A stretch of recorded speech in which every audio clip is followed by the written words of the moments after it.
قریش کی ایک بدعت یہ تھی کہ وہ کہتے تھے ہم سیدنا ابراہیم علیہ السلام کی اولاد ہیں، حرم کے پاسبان، بیت اللہ کے والی اور مکے کے باشندے ہیں، کوئی شخص ہمارا ہم مرتبہ نہیں اور نہ کسی کے حقوق ہمارے حقوق کے مساوی ہیں۔ اسی لیے یہ لوگ اپنا نام ہمس یعنی بہادر رکھتے تھے، لہذا ہمارے شایان شان نہیں کہ ہم حدود حرم سے باہر جائیں۔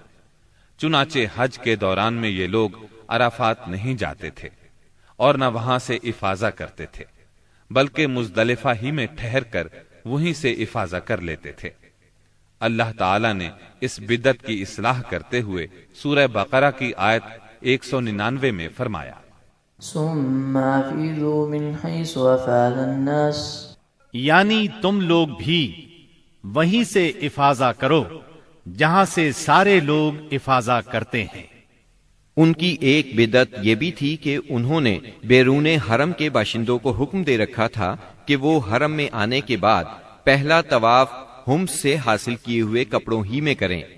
چنانچہ ان کا کپڑا اگر دستیاب نہ ہوتا تو مرد ننگے طواف کرتے اور عورتیں اپنے سارے کپڑے اتار کر صرف ایک چھوٹا سا کھلا کرتا پہن لیتیں اور اسی میں طواف کرتیں، اور دوران طواف یہ شعر پڑھتیں، اليوم يبدو بعضه او كله وما بدأ منه فلا احله، آج کچھ یا ساری شرمگاہ کھل جائے گی، لیکن جو کھل جائے میں اسے دیکھنا حلال قرار نہیں دیتی۔ اللہ تعالی نے ان خرافات کے خاتمے کے لیے سورہ آراف کی آیت نمبر 31 میں فرمایا، یعنی اے آدم کے بیٹو، ہر مسجد کے پاس اپنی زینت اختیار کرو۔ یہی دین یعنی شرک و بت پرستی اور توہمات و خرافات پر مبنی عقیدے والا دین عام اہل عرب کا دین تھا۔ اس کے علاوہ جزیرۃ العرب کے مختلف اطراف میں یہودیت، مسیحیت، مجوسیت اور سابعیت نے بھی قدم جما لیے تھے۔ جزیرۃ العرب میں یہود کا دور اس وقت سے شروع ہوتا ہے جب فلسطین میں بابل اور آشور کی حکومت کی فتوحات کی وجہ سے یہودیوں کو اپنا وطن چھوڑنا پڑا۔ اس حکومت کی سخت گیری اور بخت نصر کے ہاتھوں یہودی بستیوں کی تباہی اور ویرانی، ان کے ہیکل کی بربادی اور ان کی اکثریت کی ملک بابل سے جلا وطنی کا نتیجہ یہ ہوا کہ یہود کی ایک جماعت فلسطین چھوڑ کر حجاز کے شمالی اطراف میں آ بسی اور یثرب، خیبر اور تیماء میں آباد ہو کر یہاں اپنی باقاعدہ بستیاں بسا لی، قلعے تعمیر کر لیے اور گڑھیاں بنا لی۔ وطن چھوڑ کر آنے والے ان یہود کے ذریعے عرب باشندوں میں کسی قدر یہودی مذہب کا بھی رواج ہوا اور اسلام کے ظہور سے پہلے اس کو بھی ایک اچھی بھلی حیثیت حاصل ہو گئی۔ اسلام کے ظہور کے وقت مشہور یہودی قبائل یہ تھے: خیبر، نذیر، مستلق، قریظہ اور قینقاع۔